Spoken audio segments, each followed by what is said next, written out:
नमस्कार दोस्तों। आज हम राजस्थान माध्यमिक शिक्षा बोर्ड कक्षा 10 विषय गणित जिसका अध्याय पहला है वास्तविक संख्या। तो हम वास्तविक संख्या के बारे में जानेंगे कि वास्तविक संख्याएं क्या होती है। वास्तविक संख्या जो अध्याय है पहला, उसमें हम किन किन बिंदुओं पर चर्चा करेंगे उनके बारे में।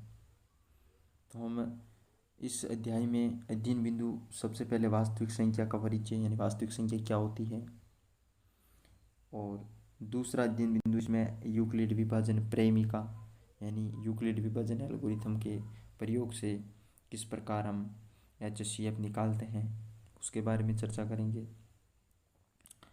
अंक गणित की आधारभूत परिमेय, इनके बारे में चर्चा करेंगे।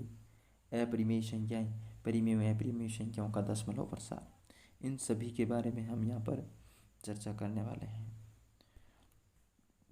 तो हम सबसे पहले देखते हैं कि संख्याएं किसे कहते हैं। यानी संख्याएं गणना करने के लिए प्रयुक्त संकेत संख्या कहलाता है। यानी जो हम कुछ गिनने के लिए जिन हम संकेतों का प्रयोग करते हैं उसी को हम क्या कहते हैं, संख्या कहते हैं, अर्थात नंबर कहते हैं। यानी अर्थात वे स्वरूप, संख्या वे स्वरूप है जो मात्रा अथवा परिमाण दर्शाती है।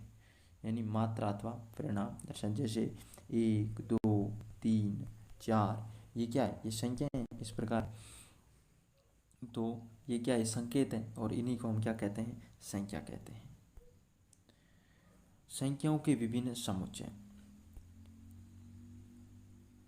यानी संख्याएं कैसी कैसी होती हैं, कितने प्रकार की होती हैं। तो हमने संख्याओं के निम्न समुच्चयों की चर्चा हम पूर्व कक्षा में कर चुके हैं। यानी पिछली कक्षा में भी हमने पढ़ा है कि संख्याएं प्राकृत संख्या होती है जिसको हम प्राकृत संख्या कहते हैं, पूर्ण संख्या होती है, पूर्णांक संख्याएं होती है, परिमेय संख्या होती है, अपरिमेय संख्या होती है।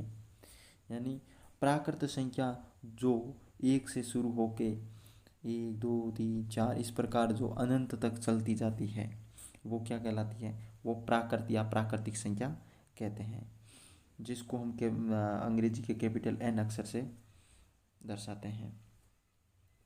और पूर्ण संख्या, अब प्राकृत संख्या के अंदर हम 0 ऐड कर देते हैं, यानी जो 0 से शुरू होकर अंत तक चलती है वो संख्या क्या कहलाती है, वो पूर्ण संख्या कहलाती है। वो संख्या क्या कहलाती है, पूर्ण संख्या कहलाती है। पूर्णांक संख्या जिसमें ऋणात्मक अंक भी शामिल हो जाए, यानी 0, प्लस का भी 1, माइनस का भी 1, यानी +-1, +-2, ठीक है, +-3, इस प्रकार जो अनंत तक चलती है, जिसमें ऋणात्मक भी अंक हो और धनात्मक भी हो, यानी धनात्मक और ऋणात्मक दोनों अंक भी हो, वो क्या होती है, पूर्णांक संख्या होती है।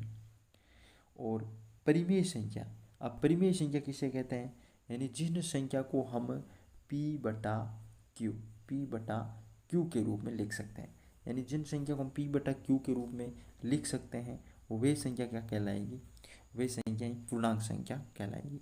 जहाँ पर P तथा Q क्या हो, कोई पूर्णांक हो, P तथा Q कोई पूर्णांक हो। पूर्णांक किसे कहते हैं, यानी जो 0 1 -1 -2 इस प्रकार ये पूर्णांक है। यानी पूर्णांक बटा पूर्णांक, कहने का मतलब यह है कि पूर्णांक बटा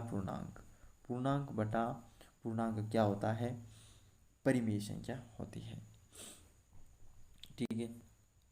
अब अपरिमेय संख्याएं जो संख्याएं परिमेय संख्या नहीं होती हैं वो अपरिमेय संख्या होगी, और जो अपरिमेय संख्या होगी अपरिमेय संख्या होगी। यानी जिस संख्या को हम P/Q के रूप में नहीं लिख सकते हैं, यानी पूर्णांक बटा पूर्णांक के रूप में नहीं लिख सकते हैं, तो उसे हम क्या कहते हैं, अपरिमेय संख्या कहते हैं। ठीक है। अब हम देखते हैं कि वास्तविक संख्या किसे कहते हैं।